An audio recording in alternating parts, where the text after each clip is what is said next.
Hello and welcome back to Zenin Fanfics. Today we're starting an exciting new series, What If Deku Was Kidnapped by Space Pirates? If you enjoy this video, please like and subscribe for more content. The story we're featuring is written by Beige Eclipse on Archive of our own org. You can find all the relevant links in the description, so be sure to check out the author's profile and say hello. Now, let's dive into the story. Things weren't supposed to go this way. He'd finally made it to space. He'd worked so hard, studying every night and exercising so that he could meet the basic fitness requirements for the academy. So why was Tsubasa here? Izuku knew that his grades weren't the best and he couldn't have possibly passed the normal physical. But there he was, smugly staring at Izuku as he had been the entire trip to the outer station. This was supposed to be a fresh start. This was going to be a new place where Izuku could meet other kids who were as passionate about space as he was. Then everything clicked together. One of the instructors came out to greet them as they were disembarking their shuttle and introduced himself to the crowd of gawking students. Of course, Tsubasa's grandpa worked at the station. He was always bragging that he had connections in space and Izuku would be lucky to ever get the chance to see the stars from anywhere but his apartment roof. And now he was here to rub in Izuku's face that even out in space he wasn't safe from his problems.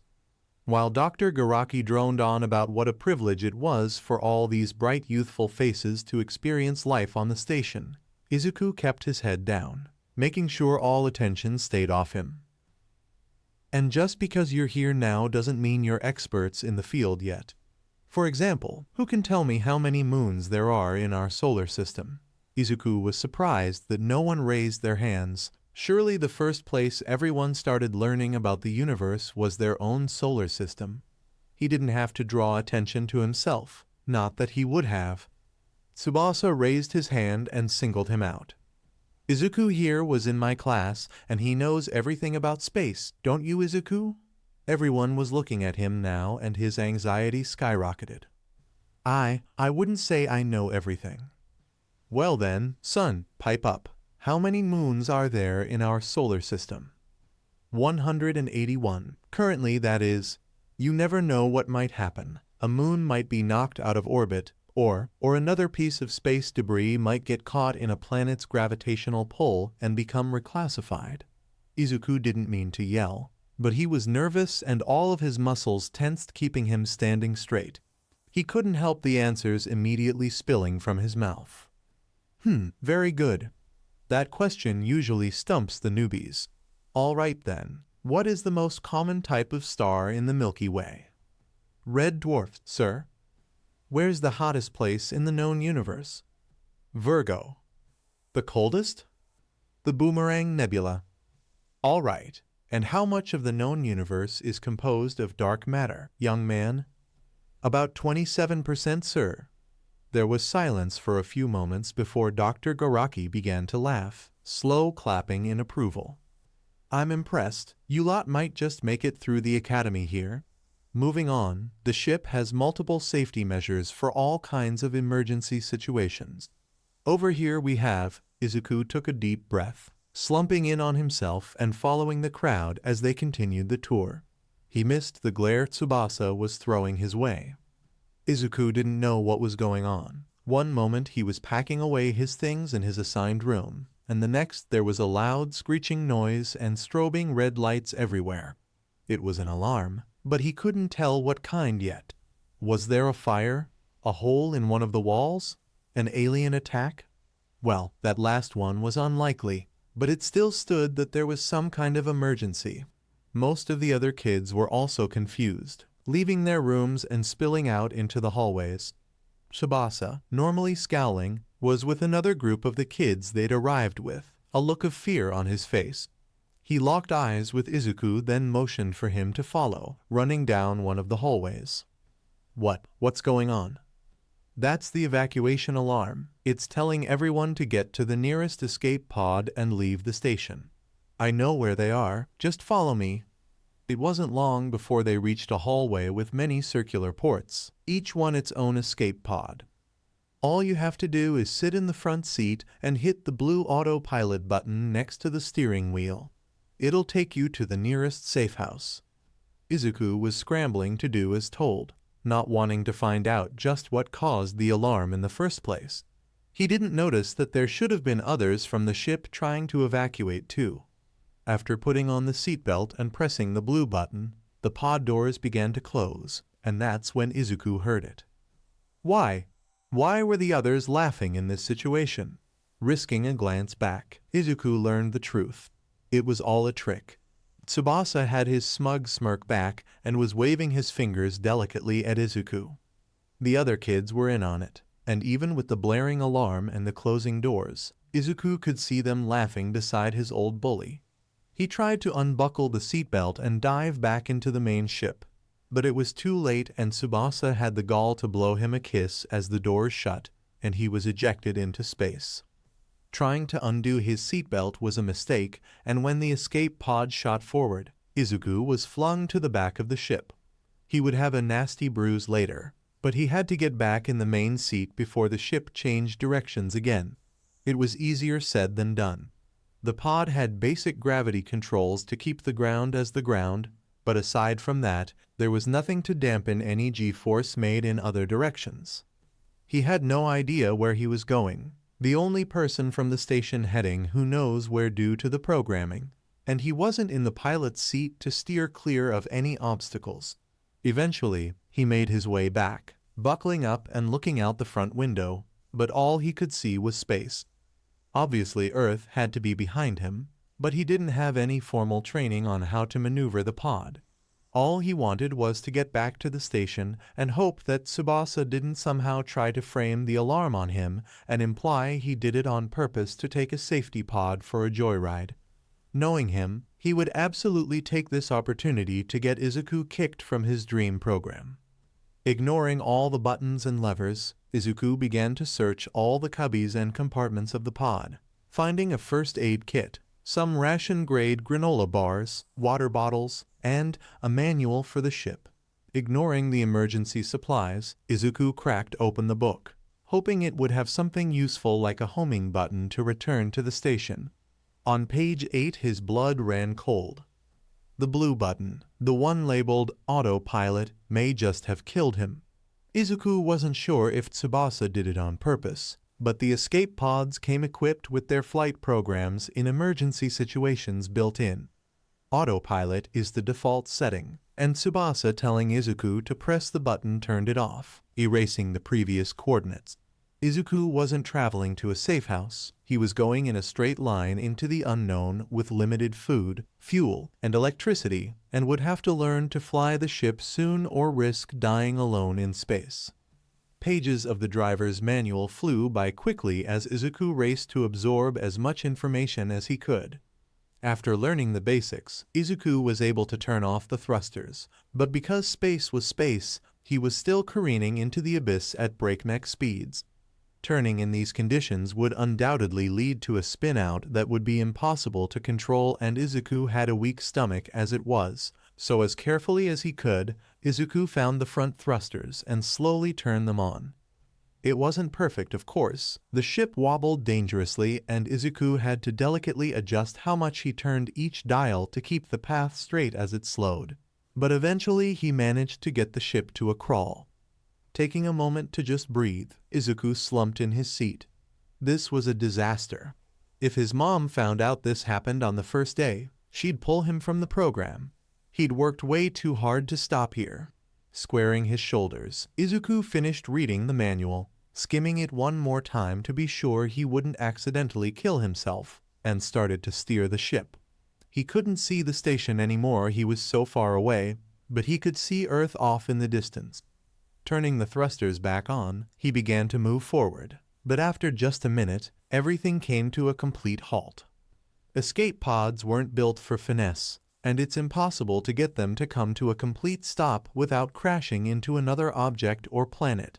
So coming to a complete stop in the middle of space was a huge red flag.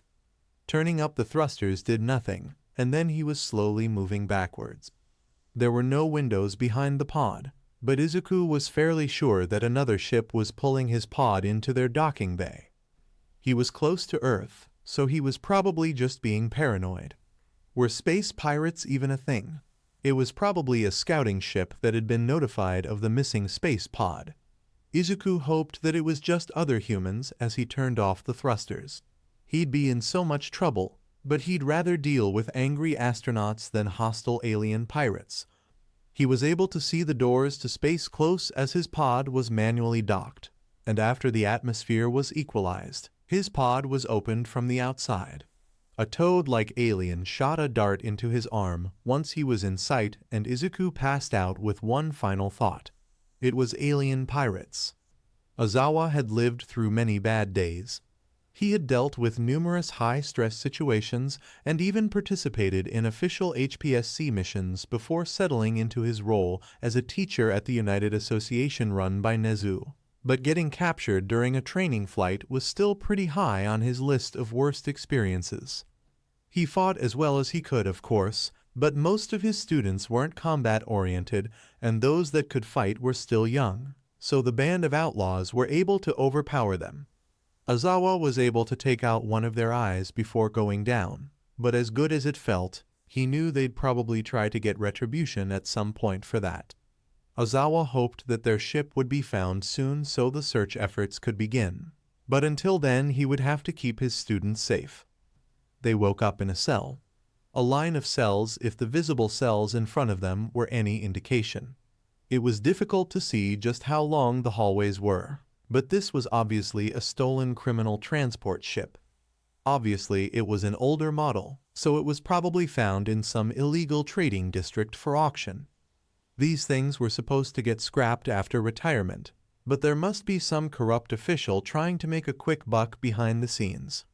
If it were a standard model and not altered, this should be the only area with holding cells, and even if he couldn't see down the hallway, he used to serve on one of these ships, so the floor plan would be similar. Hopefully. He was still an intern at the time, not much older than his current students at the moment, but he could do this. Just find an opening, take out the guards, and fly back to UA, but though the thought was nice, it would be damn near impossible to execute if the guards were smart, which they seemed to be unfortunately. Each cell was made up of 3 solid walls and an electrified metal gate with the main and food doors leading to the main hallway. Usually, they were only mildly charged to discourage escape attempts, but Aizawa could hear the electricity buzzing from the back of the cell and knew that it would more than just sting if anyone touched the gate. His students could tell too and gave the door a wide berth. It was quiet in the hallway most of the time, especially when the guards came in to deliver food, but Aizawa knew there were others in the rest of the cells. He could see the cell in front of him as well as 2 cells to either side, and all were occupied. Another thing supporting this theory was their unexpected cellmate. Eri was a very young to-fly sprite.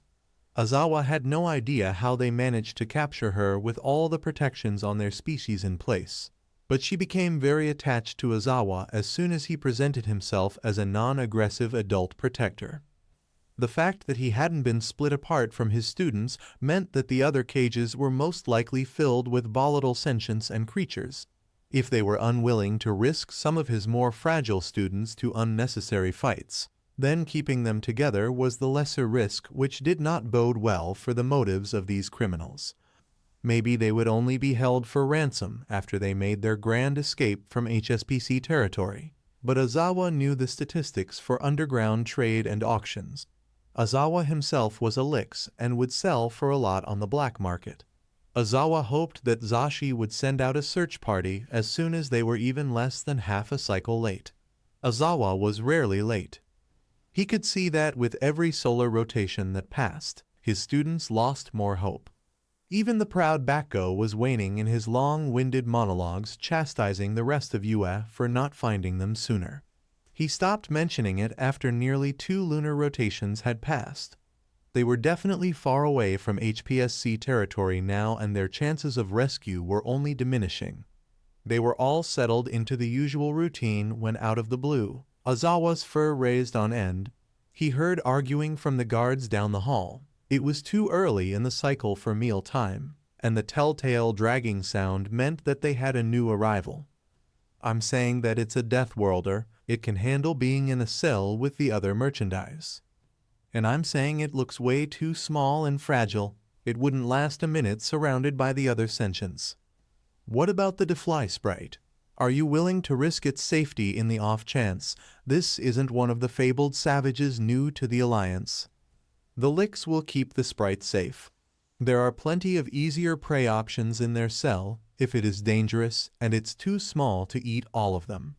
They're the least temperamental captures we have, even with a Draget in their group. It's going in with them, and if something happens we'll reconsider. But without a strength assessment, I can't imagine something this fleshy surviving with anything else. Fine, but you're taking the fall if anything happens. Once in view, Aizawa could see a small creature curled up on a rucksack being dragged by the arguing guards. It was asleep, most likely drugged to high hell like they all were after getting captured. The door to their cell was opened quickly and the guards lifted the rough fabric, rolling the unknown species into their cell. Everyone was backed into the far corner. The term Death Worlder was respected for good reason. You never knew what a Death World could produce. Aizawa left Eri with Zero as he stalked forward to investigate. Ugh, yup, definitely drugged. And with how much Fogget neurotoxin Aizawa could smell, it was obviously overkill for something this small. It would be out for at least a cycle, probably two. Aizawa couldn't smell much else over the Fogget toxin, the antiseptic they used to sanitize the creature, and the detergent on the gray garb they forced all their captures to wear. But it was obviously a mammal. Its limbs and torso were hidden in the gray fabric, so he only had the face to observe. Front set eyes, so it was a predator, not a great sign, but its mouth was parted to reveal flat teeth. An omnivore, perhaps? It didn't seem to have much fur, rather it had a mane at the top of its crown, probably for aesthetic purposes to attract a mate, or maybe camouflage if the foliage on its home planet was that shade of green. Taking in more of its features, Aizawa cross-referenced it with other species he knew or had heard of and immediately recoiled when he realized exactly what it was, startling his students. What? What is it, Aizawa? Don't get too close, that's a Terran Death Worlder. We're screwed? Izuku had a pounding headache when he woke up, and everything was stiff. Oh, no wonder. He was sleeping on concrete. But why was he? He was captured by space pirates. Noise from behind Izuku drew his attention, and he saw the strangest group of creatures he'd ever seen staring right at him. His first reaction was to curl in on himself and whine. They all seemed high-strung. Him sitting up so abruptly must have startled them. But they weren't creatures, were they? No, they were all wearing the same thing, gray garments neutral enough to fit their body structures in a one-size-fits-all kind of way. Upon closer inspection, he was also wearing them. The tops seemed to be a circle with a neck hole in the middle, like a flowy poncho, and the bottom was similar, a circle with a larger hole lined with elastic. So a skirt and a poncho, huh? Not the most comfortable thing in the world, but also not too revealing aside from the fact that he didn't have any underwear on. They must have taken his old clothes when he was captured. What did they want from him, though? Well, seeing as he wasn't the only one here, it most likely wasn't personal. Izuku tensed when he heard footsteps approaching, sliding away from the hallway and holding his legs to himself, staring through the bars. Two aliens in some kind of haphazard uniform appeared with a cart. They seemed surprised that he was staring at them. Not that Izuku knew why. They knew he was here now after all, but maybe he was misinterpreting the looks on their faces too. He hadn't had his first classes yet, so he didn't know any common, let alone how different species communicated with each other in their own physical and verbal ways. There was some talk from the guards, but eventually a small door was opened near the floor, just big enough to fit a tray of food and water through. It was slammed shut as soon as the tray was slid in and the guards moved on to the next cell. Izuku glanced back at the other aliens, and all of them were still staring at him, probably trying to see what he would do. Izuku wasn't too surprised. Humans were very new to the whole Space Alliance thing. A hostile race of hamster-like aliens had tried to invade Earth and enslave humanity, but the war was so short it may as well have been a joke. In fact, many newly written history books wrote it off as such. After deconstructing and studying their technology, other species made contact with the first human explorers. After the language barrier was breached, it was a scramble for knowledge. Humans couldn't get too far away from the solar system without help yet, but the HPSC was happy enough to catch scholars up with the most up-to-date history on the sentient universe. Apparently, the weak hamster race were well renowned in the universe as tyrants. Though small, their strong teeth and sharp intellects carried them far, and their overwhelming numbers and teamwork helped them conquer many planets and claim them as their property. Earth had been underestimated, though. The many lights of cities visible in space attracted the crafty conquerors, and with so many lights in so many places, the planet was obviously ideal for colonization. It wasn't until after they'd invaded that they'd realized Earth was a death world by galactic standards. The polar areas are very cold, the equator is fairly hot, and the wobbly axis of the world changes the weather and temperature of everything in between to strange volatile levels. And that's aside from the fact that nowhere is safe from extreme phenomena wreaking havoc on the planet's surface. Too flat, tornadoes, lots of mountains. The Earth is constantly moving, so the occasional earthquake is to be expected. Even normal storms can bring deadly electricity or large ice projectiles.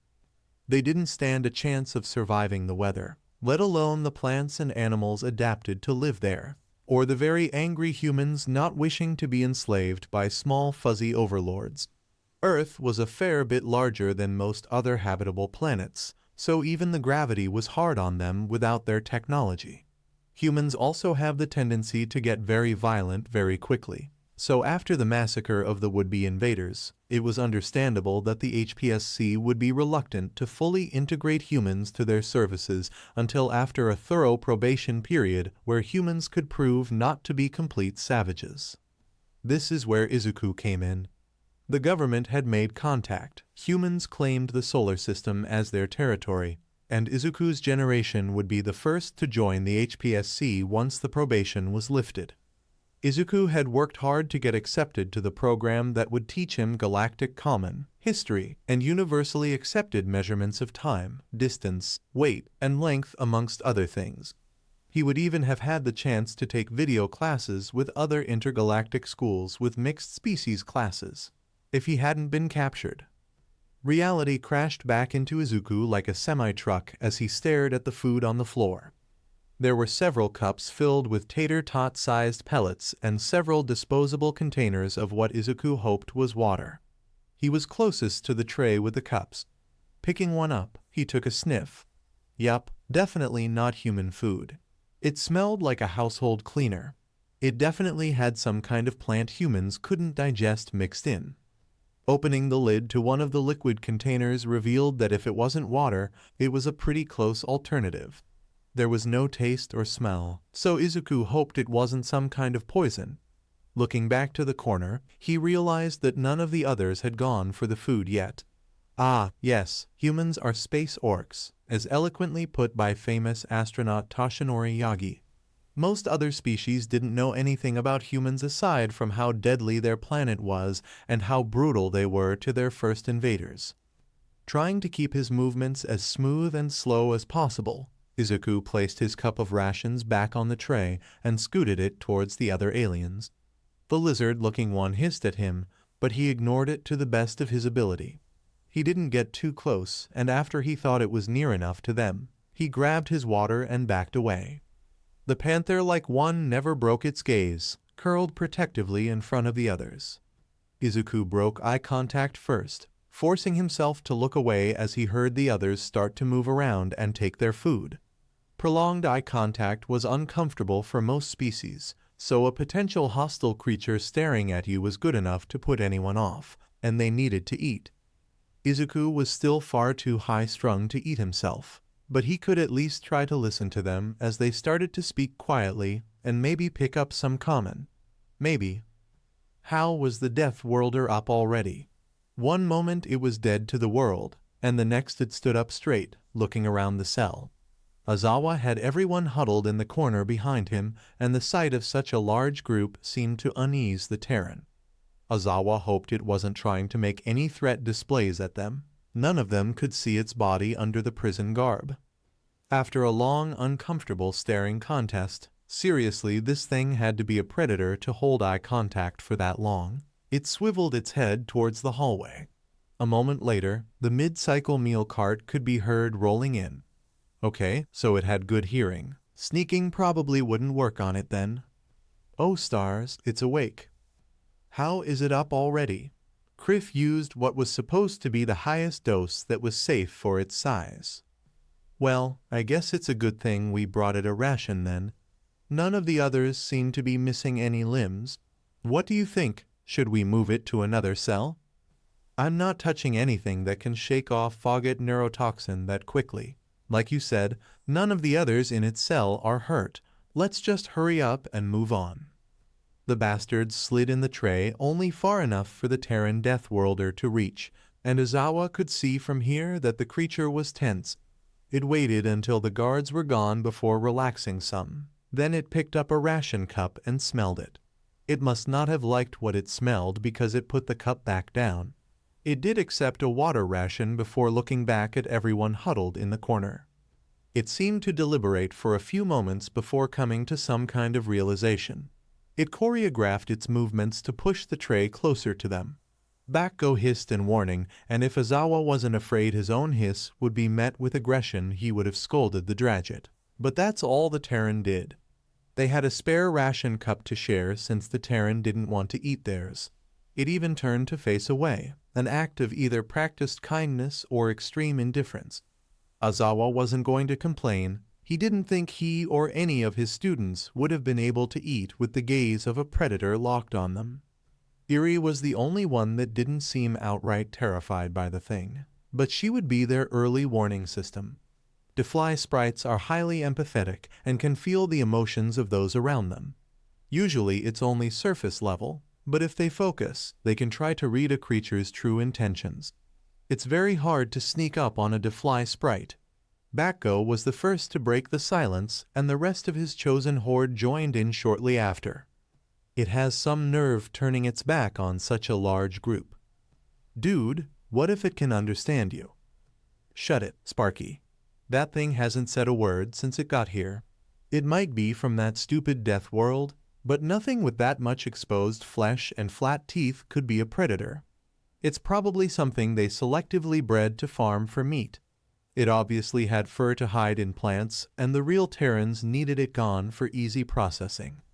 The fact that the stupid guards put it in sentient clothes doesn't mean jack if they don't even know what it is. I don't know, it seems plenty smart to me. It isn't acting like a wild animal. That's because it's domesticated. Probably grew up in some kind of farm, so it's used to cells and cages. Don't spout off lies with confidence, Bakko. If you don't know anything about a creature, then don't assume and fill others with false knowledge. Bakko stayed silent at Aizawa's warning. It was hard to instill the fact that it's okay not to know everything to a Draget. They're boastful by nature and will impulsively act as if they're the best in any situation. A habit not easily broken but necessary to instill in young recruits so they can work well in groups later on in life. I wonder why it's not eating. Don't worry about it, Pinky. If it doesn't want to eat, that just means more for us. They don't fill these cups up nearly enough. I'll take your share if you don't want it. The Eep glared at Bakko unamused. Maybe it's just not hungry. Well, I'll keep eating its rations while it's not hungry then, Spiderweb. Bakko was almost aggressively munching on his ration pellets. Even if Aizawa was right about him being full of hot air, it still sucked being called out for it. He was pretty sure he was right too. That thing didn't look like any kind of predator Bakko knew of. Bakko was a predator. He had sharp teeth and tough scales. He had pointed claws and hunter's instincts. Whatever was huddled across the cell was the complete opposite of a hunter. It was cowering like prey. Bakko had nothing to worry about. He continued eating, but never took his gaze off the Terran. Izuku was bored. After the initial shock had worn off, there was only so much one could do in a cell. Even less so if that cell was occupied by other sentients you couldn't talk to and were afraid of you, so you had to stay away or risk getting into some kind of self-defensive fight. It was interesting to listen to the others talk, but he knew that every time he looked over to them, it made them nervous. He knew what it was like to be nervous, so he avoided looking in their corner, despite how curious he was. He instead observed the cells he could see in front of him. Only 5 were visible from the hallway, but they were all occupied, and Izuku didn't think all of the occupants were sentient. The marker seemed to be the gray clothes. If you had clothes, you were probably civilized. If not, then probably an animal, and behavior seemed to reflect this. One creature, a vaguely gorilla-like thing if gorillas were purple and roughly the size of golden retrievers, wasn't wearing the garb and merely paced the whole time. The cockroach-looking alien in the next cell over was wearing the gray garb and sat against the cell wall, staring and glaring at everything much like Izuku was currently doing. He didn't stare at the alien long. Even if it was a bug, discontent is easy to portray no matter what species you are. It had barely been one day and Izuku was going insane with boredom, and his stomach wasn't helping. He wished he had one of the granola bars from back at the escape pod. The last thing he remembered eating was lunch before boarding the shuttle heading to the station. One day then? Izuku didn't know how long he was out for, but that was probably as close as he was going to get in his estimate. It was only a few hours later when the cart came back. Izuku wasn't as tense this time now that he knew it was just food being delivered, but he still looked out towards the hallway to be sure. He was avoiding his cellmates because they were in the same position as him. He would not give the guards the same courtesy. His staring seemed to put them off, so that was a bonus. What he didn't know was whatever the fruit they placed on their tray this time was. It was obviously meant for one of the other inhabitants, but he could smell it when he got close enough to take his water, and it smelled like food. It was obviously some kind of citrus. It was pinkish red, almost like the interior color of a grapefruit, but it smelled like something in between a lemon and an orange. It probably had vitamin C, which he would need if he didn't want to get scurvy. Ha! He really was captured by space pirates. He picked it up, and there was a whine from the corner. The pink sheep-like alien seemed apprehensive. It was probably for them then. Well, he wouldn't take much. If it were like any other citrus, it would have slices already grown in. Just one piece. As carefully as he could, Izuku held up one finger. He held it up for several seconds before carefully tearing the peel away from the orange. Well, he'd call it that until he knew what they were actually called. He was right about the pre-made slices and gently pulled one apart from the rest. Carefully, he placed the fruit back onto the tray and pushed it to the corner, making it obvious that he was trading his ration for the fruit slice. It was a fairly large fruit too, not quite the size of a small cantaloupe, but close to it. It wouldn't satiate him, not by a long shot, but it would be enough. Licking his lips, he paused when he heard a distressed grunt come from the group. Taking the chance to look at them, they all seemed surprisingly pensive about something. Was it because he was taking their food? Surely they would be fine with just one slice missing. The panther-like alien took a step forward and Izuku wasted no time shoving the slice into his mouth. It almost didn't fit and he accidentally bit into the end of the fruit as he did so, but it was so good. He didn't even mean to react that way. He was just so hungry and he didn't want them to take the food away. Just one slice. Whenever they brought the fruit, he would only take one slice. Izuku eagerly licked his fingers and wiped the drop that ran down his chin, licking that too. It was really sour, probably just a hair more sour than a lemon, but it tasted just like it smelled, somewhere between an orange and a lime. With just a bit of sugar it would make an amazing drink, but his empty stomach was probably biased. If he only ate citrus it might screw with his digestion, but food was food. He didn't touch his water for a while after that. Water right after citrus just never tasted great, and though he wasn't sated, he was happy that he had something to eat. The lights went out a few minutes after the guards came to pick up their trays and Izuku was suddenly aware of how alone he was. He turned to look at the group and they seemed to melt into a large cuddle pile, the panther alien taking the front like a guard. It was obviously a protective measure. Despite settling down, it didn't look like it would be sleeping anytime soon.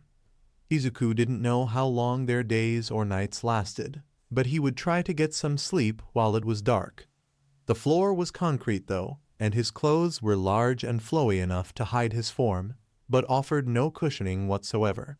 There were no pillows, so the best Izuku could do was lay down and place his head on his arm. He faced away from the group and couldn't help but get lost in his thoughts. What was his mom doing? Did she know he was missing?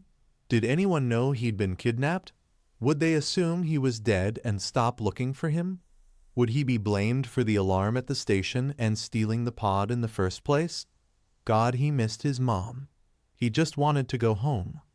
The Death Worlder was surprisingly docile. It kept to itself, avoided staring at everyone, and remained relatively quiet. More points to it being sentient, or at least domesticated as Bakko suggested. Aizawa wasn't convinced though. Even if it wasn't a predator, it most certainly wasn't prey either. Even domesticated prey kept their side-facing eyes. That was a basic law of evolution, no matter what planet you came from. So, if it wasn't prey, what was the reason? Was it poisonous? Did it not have enough nutrients to be considered prey? It came from a death world, so it couldn't be an exception to the rule like some that lived in areas with no predators to be seen. No matter how weak it looked, the Terran's eyes told Aizawa that this had to be a death world predator. Maybe not an apex predator, but something in between at least, although Aizawa may have had to reconsider the poisonous point at dinner. Ugh, I hate how it stares. It looks like it wants to pounce at me. That's just how its eyes are. They said its pupils didn't contract normally during its examination. Apparently, they're always that round. Well, it's freaky. At least it hasn't touched any of the others yet. Saki would have our heads if the Defly sprite was hurt. Well, I told you to put it in another cell. You're lucky it's so mild. Whatever, let's just finish this so we can go to bed. Yeah, let's just hope it's not a nocturnal hunter.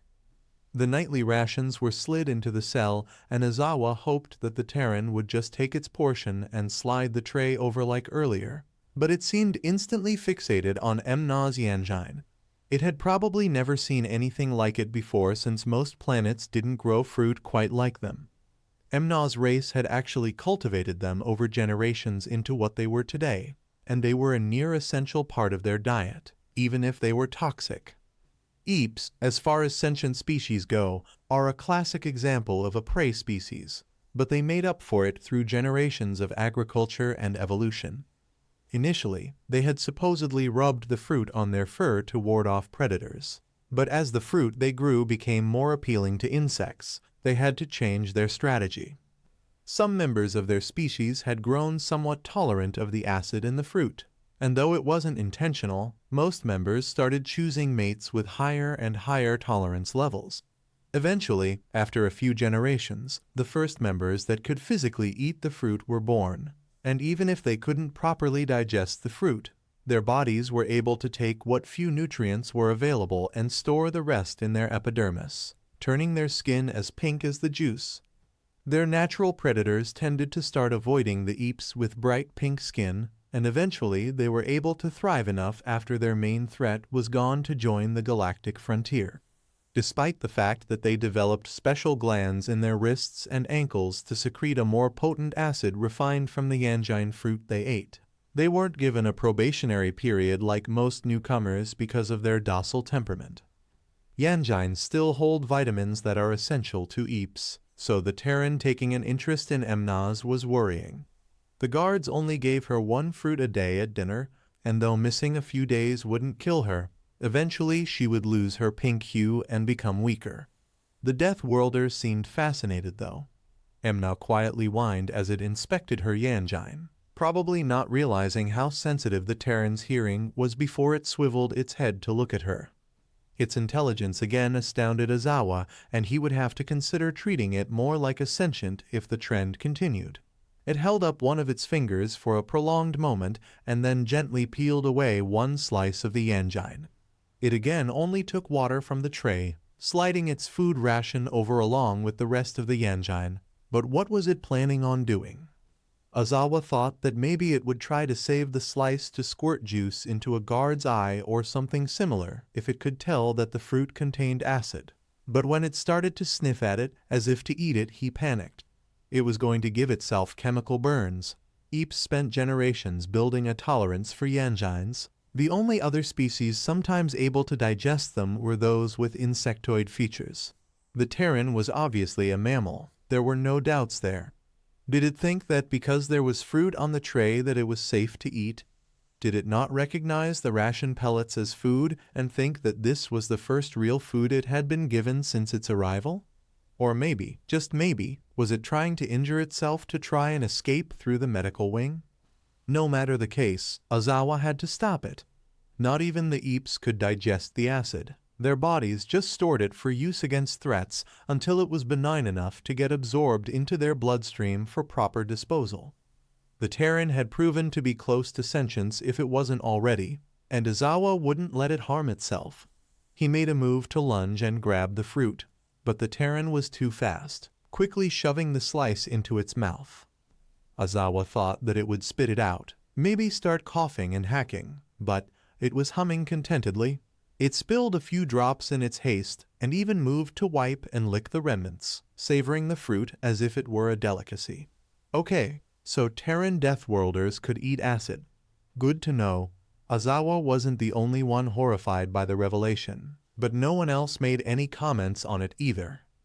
The rest of dinner was quiet and the lights turned off for the lunar cycle after the guards collected their food trays. The thought of the Terran being a nocturnal hunter would not leave Aizawa's brain. He knew the guards were probably just trying to psych him out earlier, but it was a valid theory. Aizawa would probably not get any sleep tonight. The Terran seemed to watch them forlornly as everyone settled down for bed. This was one of the only times Bakgo would willingly snuggle with the others, even if he would never call it that, due to his species being cold-blooded. Even those who slept mostly on the floor still had another body to rest their head on, and the affectionately named Cuddle pile was a valid survival tactic in unforgiving environments. Aizawa assumed the position as watch for the night, laying in front of the group as they settled down. Aizawa hoped that the Deathworlder wouldn't stare at him all night, and it thankfully rolled over, trying to make itself comfortable on the concrete.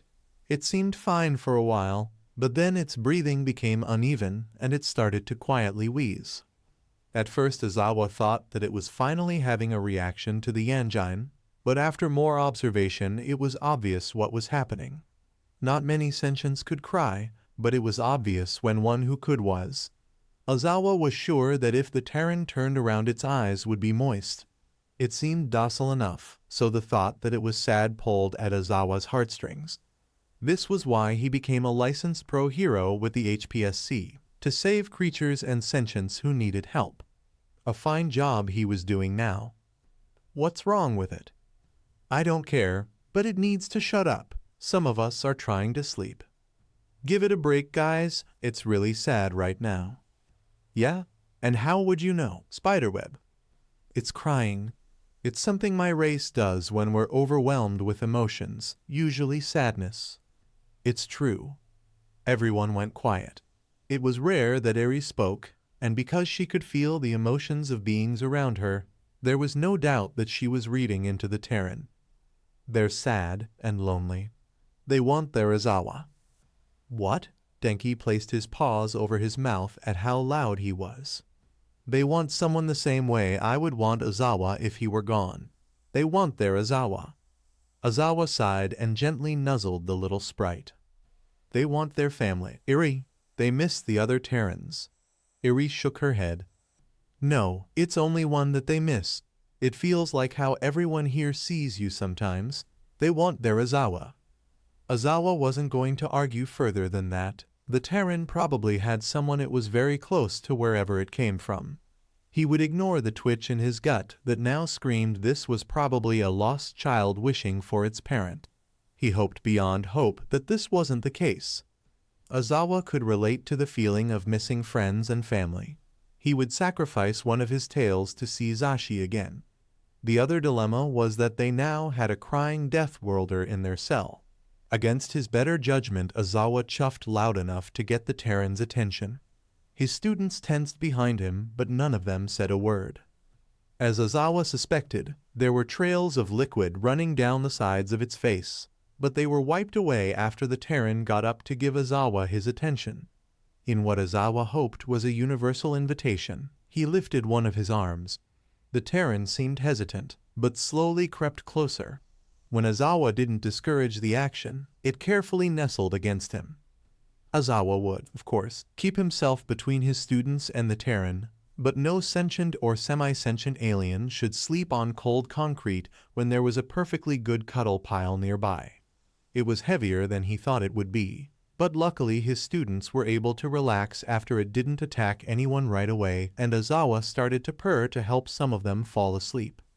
The Terran seemed to like this and fell into its own slumber fairly quickly. Maybe they weren't complete savages after all. This one seemed nice at least. Izuku woke up slowly. The sight of the cell disoriented him at first, but then he realized where he was. There was a warm weight over his shoulder, and he suddenly remembered that the freaking panther invited him to snuggle last night. Of course, it had to be sentient. It was wearing the gray clothes like all the others in his cell, and they all seemed to be sentient too. But why did they invite him to join them last night? Maybe the fact that he hadn't gone into some kind of psychopathic rage helped get rid of their initial fear. He stole one of their fruits, though, that hardly warranted a gesture as kind as sleeping together. He hoped it was just pity. Even if he didn't want to feel pathetic, he was a stolen kid alone in space. He was allowed to be scared. As carefully as he could, he moved away from the embrace of the panther alien. It seemed to be awake already and let him go willingly. Izuku sat up and looked at the group in the corner. This was the closest he'd ever been to them, and he tried to drink in their features while he could from this distance. It really was a strange gathering. There was the panther, of course, except it had 3 long tails and looked like it would be just as comfortable walking on 2 legs as the 4 it seemed to prefer. It would be taller than Izuku if it did, but not by much. Still intimidating, though. The most hostile-looking one that always seemed to be glaring in his direction was the orange lizard-like alien. Its eyes were a striking yellow, and it reminded Izuku of a dragonborn or lizard man from video games back home. He hoped it couldn't breathe fire like in the games, too. The sheep-like alien was actually pretty cute. If they made a plush toy modeled after it back on Earth, it would be an instant hit. Izuku wondered if its pink wool was as soft as it looked. Its face was flatter than that of an actual sheep's, but its eyes were still slightly wide-set, making them seem bigger than they were and adding to the cute stuffed animal-like quality it had going for it. Moving on to the smaller aliens, one looked similar to a kangaroo or jumping mouse. It couldn't have been much taller than 4 feet, but it was incredibly cute. Where the pink sheep would be coveted by girls, this alien would probably be loved equally by both genders. It was sunflower yellow with black streaks along its back, almost like a baby tapir, and its ears were something like a fennec fox's. Similar in size was the simian. It had the same basic body structure of a spider monkey, but the face was decidedly different. Something similar to a human in structure, but the nose was more cat-like and its eyes were perfectly round and completely black. That, and it had 4 of them, which was somewhere between oddly cute and extremely horrifying. Izuku would settle on cute for his sanity. The final member of their little cell was the smallest of them all, a slight thing standing at about 3 feet tall that looked like the perfect blend of bird and bat. Its body structure was very bat-like, but it had the softest-looking feathers on its wings, which rested closed on its back away from its taloned arms. It was a soft snowy white and had striking red eyes. Looking at it gave Izuku the strong urge to protect. On that note, his staring was probably making them feel uncomfortable. Tearing his gaze away, Izuku slowly scooted back to his place against the wall, away from the group and closer to the electrified bars. He was surprised when a small lump joined him. There, leaning up against his lap and staring right into his eyes, was the white bat bird. Izuku was surprised, and after turning to look back at the group he'd just left, it seemed that they were two. Hello? The creature scrunched its face in what Izuku hoped was a smile of some kind before it started chattering in a language he couldn't understand. I'm sorry, I don't speak common. It also seemed confused, but it started talking again, probably repeating what it said before. Not that Izuku could understand it. Another noise caught his attention though, and on instinct he gently pushed the white alien behind himself, staring out into the hallway. The guards were coming. The staring was unnerving, but Aizawa subtly warned everyone with common sign language to remain still and not make any sudden movements. It may have been docile, but it was still an unknown that had just woken up. It soon seemed to realize it was making them uncomfortable though, and moved back to the place it had been sitting at the day before. Aizawa would have felt bad for being so cautious if Eri hadn't immediately followed and invaded its personal space. He tried to whisper for her to come back, but she ignored him. Before he could grab her with one of his tails, she'd already caught its attention. It seemed confused before it spoke to her in some guttural foreign tongue. I'm Eri, what's your name? The Terran seemed confused, but indulgent as it responded, probably telling her that it couldn't understand her. Eri was too young to understand that not all species spoke common yet. I don't understand. Is that your name? It's very long. Aizawa nearly had a heart attack when it seemed to shift its focus from attentive to assertive, muscles tensing when it moved to touch Eri, but its motions were smooth and gentle, placing Eri between it and the cell bars. A few moments later Aizawa could hear the footsteps too. There was no cart and Aizawa growled lowly in his throat. They were here for more feathers. He should have expected this. Eri's flight feathers had grown back in, so it was inevitable that they would return. Eri was young, so it only took about one lunar rotation for her feathers to grow in fully, but it didn't hurt any less whenever they were plucked. The fly sprite feathers are beautiful in the right lighting. Most of the time they seem white, but in the suns of their home planet, their feathers shine in iridescent rainbows. There are rumors that say powdered feathers can restore youth to those that consume them, but most of the time the fly feathers are used to make illegal shimmering jewelry. Aizawa wished that he could do more than just growl, but everyone in the cell had learned the hard way that they stood no chance unarmed against the guards and would only end up in pain afterwards. Their pain hurt Eri more than it hurt them. She blamed herself for their injuries, and they couldn't even lie that they were fine because she could feel that they weren't. Aizawa hoped that it would be over quickly. Eri whimpered when the guards came into view, two Rikes each holding a pair of pliers. The Terran glanced down at Eri before laser focusing back on the guards. It shifted so that Eri was more hidden behind it. Interesting. The freaking Death Worlder is guarding it. What do we do? I mean, are we sure it's really a Death Worlder? Sure, it matches the description for that savage race that fended off the Stries, but look at it. No claws, no fangs. Heck, it's so small it looks like it would be out for a whole solar cycle if we shocked it. I don't care what you say. Until I know it's completely safe, I'm not getting within arm's reach of that thing. Fine, fine, suit yourself. I'll just take your cut of the pay for this. The Terran tensed as the cage door was opened, the hesitant guard standing just outside. Then it stood to its full height. Was it always so large? Aizawa had thought that it stood up abruptly when it very first woke up in their cell, but it must have just been sitting. It was twice the height it had ever been around them, though looking back it must have not wanted to seem intimidating. The gray cell clothes did a great job of concealing just how small it had been contorting itself. It was almost as tall as Bakko now. Its arms poked out from the sides of its gray top, curling its fingers as if it had claws. Though its teeth looked flat and blunt, the snarl on its face still sent terror ripping down Aizawa's spine. Definitely a predator. The right guard also seemed to hesitate before steeling himself and stepping forward, holding out his electrified baton. The Terran showed no signs of backing down. Aizawa would have to witness the moment this child's strange sentient learned why the guards should be avoided, especially when armed. It caught the baton with its hand as the guard swung, then flinched and hissed at the shock it received, but still it didn't back down. Aizawa could hardly believe what he'd just witnessed. Even he would have gone down with a hit like that. Most creatures, sentient or not, would crumple to the ground, muscles spasming uncontrollably after getting hit with a baton, let alone catching and holding one for more than a glancing moment. But the Terran hardly looked fazed.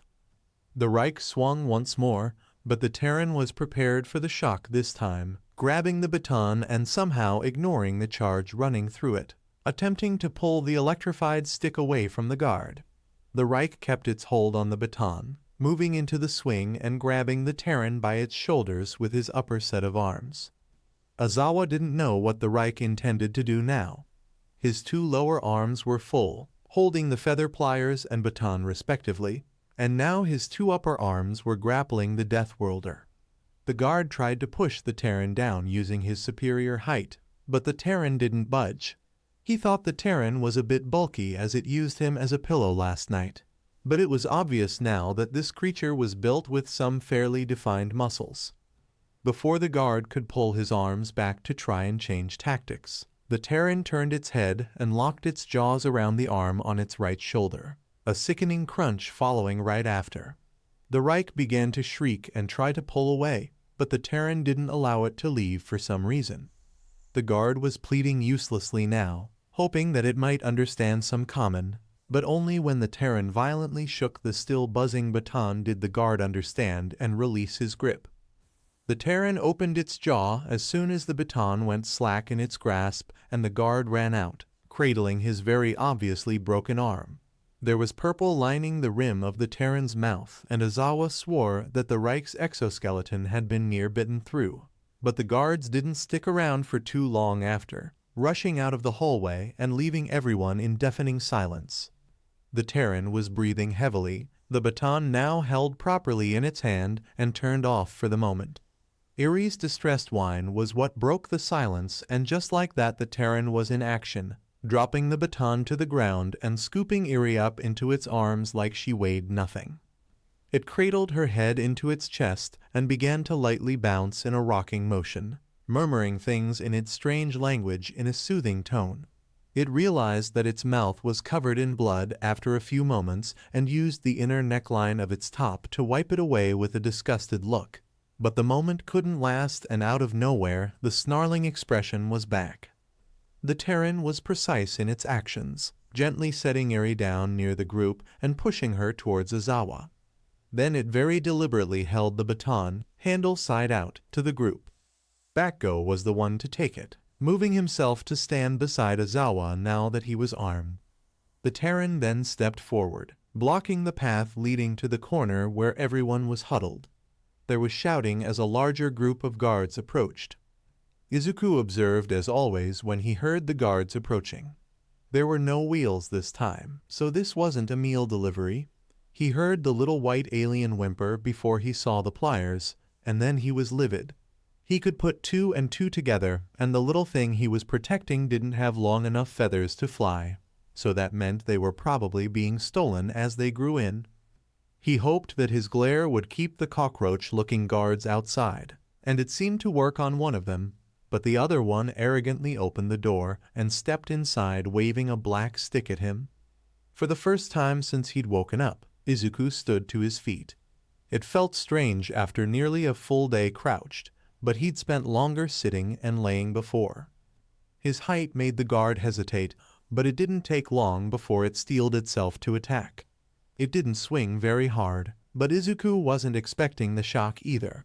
He probably should have, considering how he could sometimes hear the cell bars buzzing in dead silence. These pirates seemed to like electricity.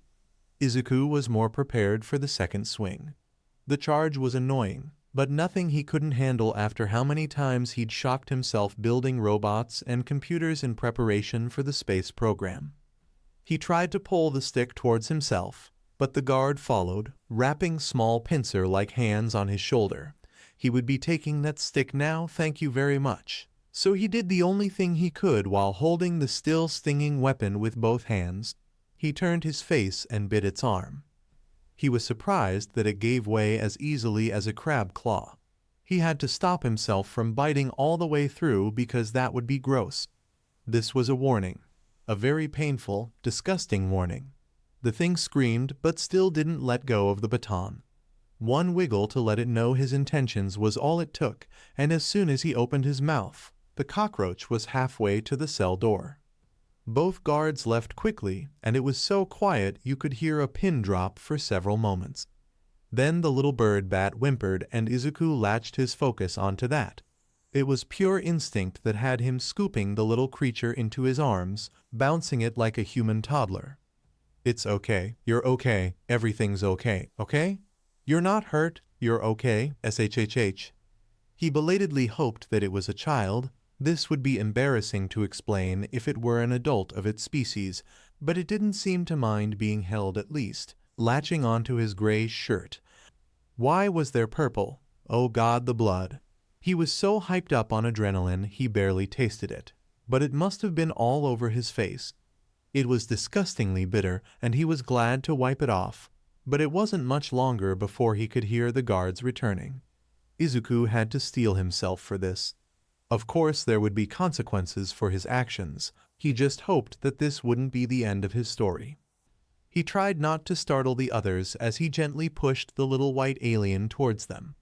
They were accepted easily enough, the others shielding them within their mass, and Izuku made the decision to arm the group. They didn't seem to want to fight the guards, and it was probably because, again, quoting Yagi, humans are space orcs.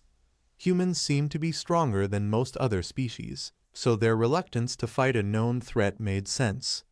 Izuku would be fine using his bare hands. If worse came to worst, he would start biting again. That seemed effective at least.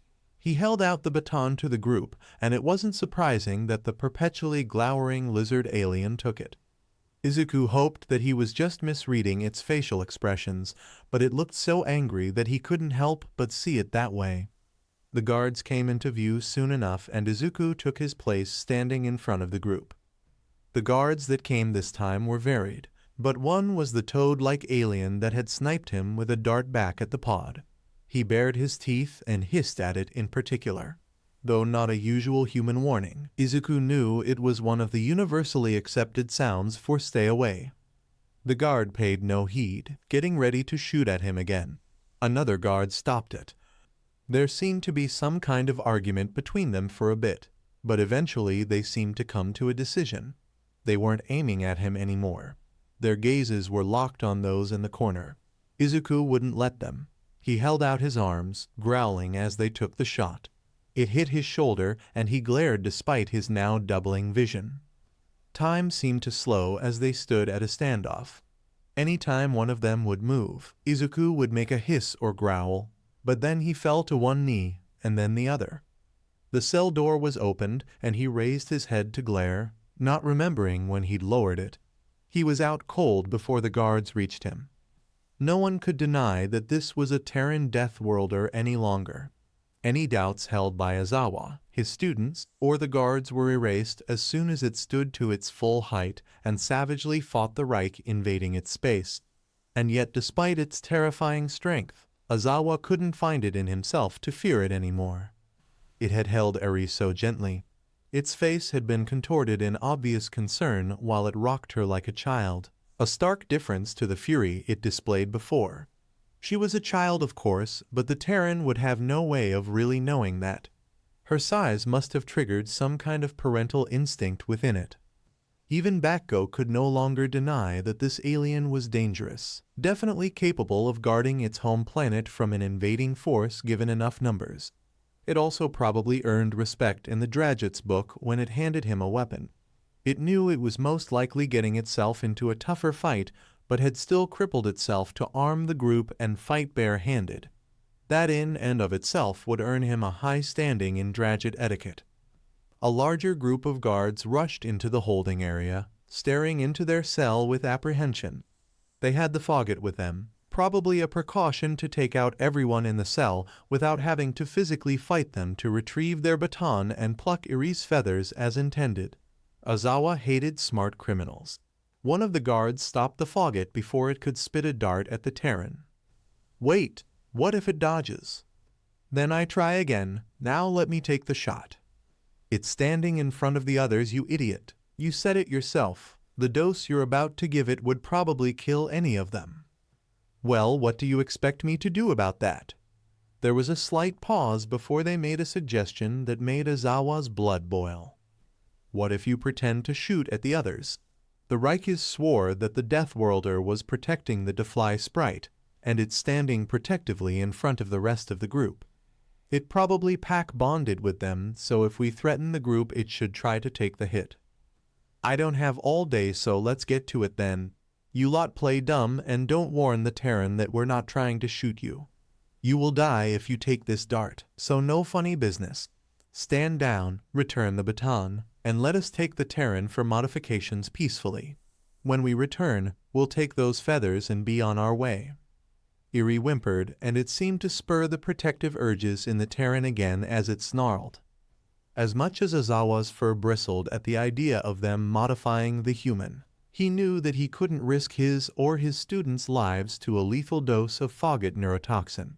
It made his skin crawl as he forced himself to do nothing. Their plan worked like a charm, tricking the Terran into taking a dart it didn't know was actually intended for them. It was a painfully slow process, watching as the Terran fought to stay awake. Aizawa's nose crinkled as he smelled just how much toxin was delivered in that dose. But the Terran was eventually downed and Bakko was forced to return the baton peacefully or also receive a dose of neurotoxin.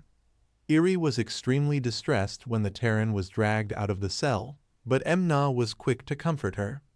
About half a cycle later, the Terran was returned wearing a muzzle with a grate big enough to fit the ration pellets through, but not much else.